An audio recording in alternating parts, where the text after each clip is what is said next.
April the 10th, Deuteronomy 34:1 through Joshua 2:24.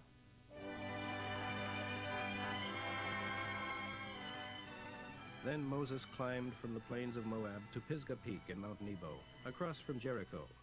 And the Lord pointed out to him the promised land, as they gazed out across Gilead as far as Dan. There is Naphtali, and there is Ephraim and Manasseh, and across there Judah, extending to the Mediterranean Sea. There is the Negeb, and the Jordan Valley, and Jericho, the city of palm trees, and Zoar, the Lord told him. It is the promised land, the Lord told Moses. I promised Abraham, Isaac, and Jacob that I would give it to their descendants. Now you have seen it, but you will not enter it. So Moses, the disciple of the Lord, died in the land of Moab, as the Lord had said. The Lord buried him in a valley near Beth Peor in Moab, but no one knows the exact place. Moses was 120 years old when he died, yet his eyesight was perfect, and he was as strong as a young man. The people of Israel mourned for him for 30 days on the plains of Moab. Joshua, son of Nun, was full of the spirit of wisdom, for Moses had laid his hands upon him. So the people of Israel obeyed him and followed the commandments that the Lord had given to Moses. There has never been another prophet like Moses, for the Lord talked to him face to face. And at God's command, he performed amazing miracles which have never been equaled.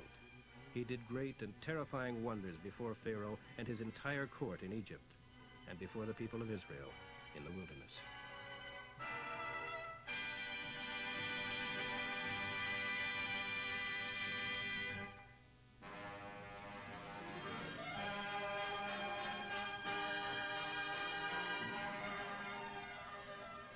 After the death of Moses, the Lord's disciple, God spoke to Moses' assistant, whose name was Joshua, the son of Nun, and said to him, Now that my disciple is dead, you are the new leader of Israel. Lead my people across the Jordan River into the promised land. I say to you what I said to Moses, wherever you go will be part of the land of Israel, all the way from Negeb Desert in the south to the Lebanon Mountains in the north, and from the Mediterranean Sea in the west to the Euphrates River in the east, including all the land of the Hittites. No one will be able to oppose you as long as you live, for I will be with you just as I was with Moses. I will not abandon you or fail to help you. Be strong and brave, for you will be a successful leader of my people, and they shall conquer all the land I promised to their ancestors. You need only to be strong and courageous, and to obey to the letter every law Moses gave you, for if you are careful to obey every one of them, you will be successful in everything you do. Constantly remind the people about these laws, and you yourself must think about them every day and every night, so that you will be sure to obey all of them, for only then will you succeed. Yes, be bold and strong. Banish fear and doubt, for remember the Lord your God is with you wherever you go.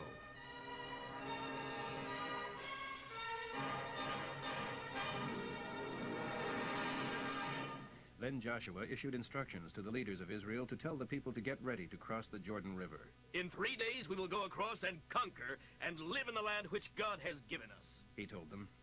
Then he summoned the leaders of the tribes of Reuben, Gad, and the half-tribe of Manasseh, and reminded them of their agreement with Moses. The Lord your God has given you a homeland here on the east side of the Jordan River, Moses had told them, so your wives and children and cattle may remain here. But your troops, fully armed, must lead the other tribes across the Jordan River to help them conquer their territory on the other side. Stay with them until they complete the conquest. Only then may you settle down here on the east side of the Jordan.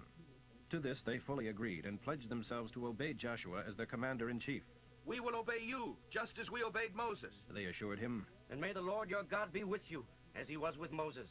If anyone, no matter who, rebels against your commands, he shall die. So lead on with courage and strength. Then Joshua sent 2 spies from the Israeli camp at Acacia to cross the river and check out the situation on the other side, especially at Jericho. They arrived at an inn operated by a woman named Rahab, who was a prostitute. They were planning to spend the night there, but someone informed the king of Jericho that 2 Israelis who were suspected of being spies had arrived in the city that evening. He dispatched a police squadron to Rahab's home, demanding that she surrender them. They are spies. He explained. They have been sent by the Israeli leaders to discover the best way to attack us. But she had hidden them, so she told the officer in charge. The men were here earlier, but I didn't know they were spies. They left the city at dusk as the city gates were about to close, and I don't know where they went. If you hurry, you can probably catch up with them. But actually, she had taken them up to the roof and hidden them beneath piles of flax that were drying there. So the constable and his men went all the way to the Jordan River looking for them. Meanwhile, the city gates were kept shut.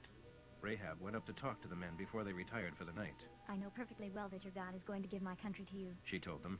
We are all afraid of you. Everyone is terrified if the word Israel is even mentioned. For we have heard how the Lord made a path through the Red Sea for you when you left Egypt. And we know what you did to Sihon and Og, the two Amorite kings east of the Jordan, and how you ruined their land and completely destroyed their people. No wonder we are afraid of you. No one has any fight left in him after hearing things like that. For your God is the supreme God of heaven, not just an ordinary God. Now I beg for this one thing.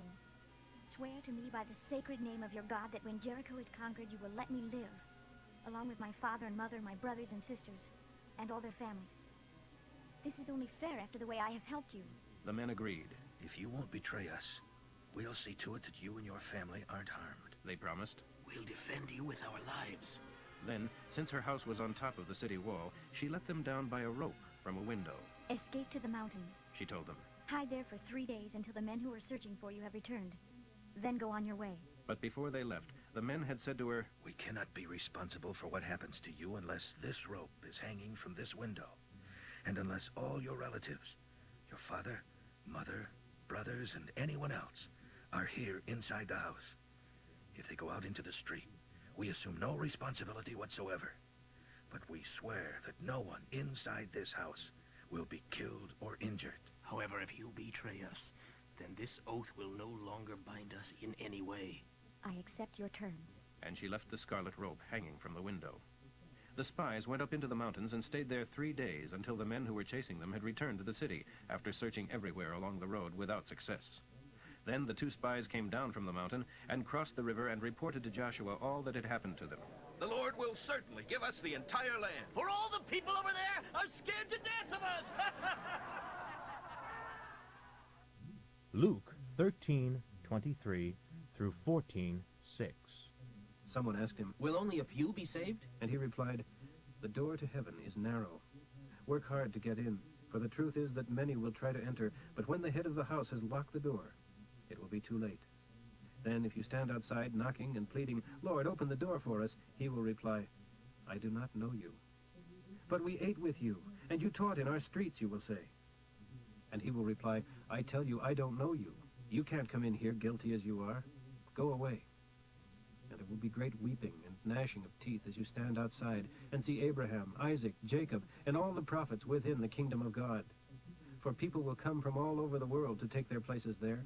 And note this, some who are despised now will be greatly honored then, and some who are highly thought of now will be least important then."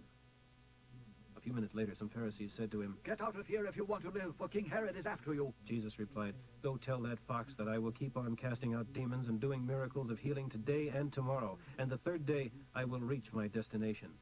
Yes, today, tomorrow, and the next day. For it wouldn't do for a prophet of God to be killed except in Jerusalem. Oh, Jerusalem, Jerusalem, the city that murders the prophets, the city that stones those sent to help her. How often I have wanted to gather your children together, even as a hen protects her brood under her wings. But you wouldn't let me. And now your house is left desolate, and you will never again see me until you say, 'Welcome to him who comes in the name of the Lord.'"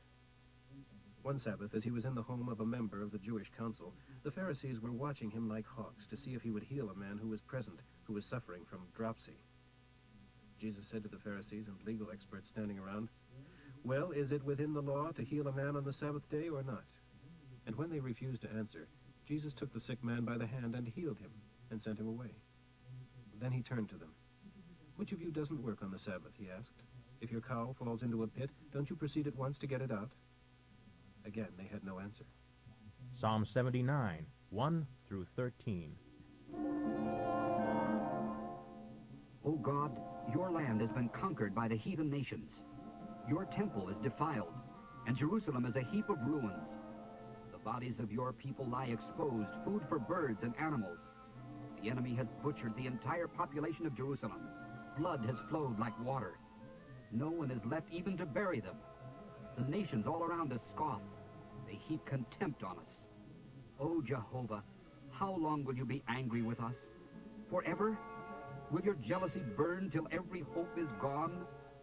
Pour out your wrath upon the godless nations, not on us, and on kingdoms that refuse to pray. that will not call upon your name. For they have destroyed your people Israel, invading every home. Oh, do not hold us guilty for our former sins. Let your tender-hearted mercies meet our needs, for we are brought low to the dust. Help us, God of our salvation. Help us for the honor of your name. Oh, save us and forgive our sins.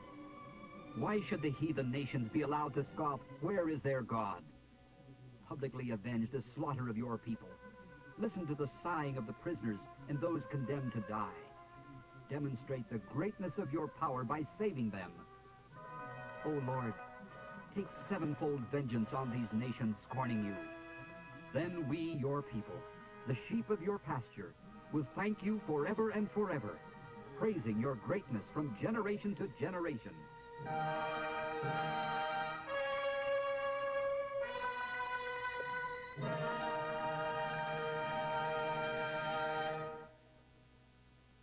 Proverbs for today, 12:26.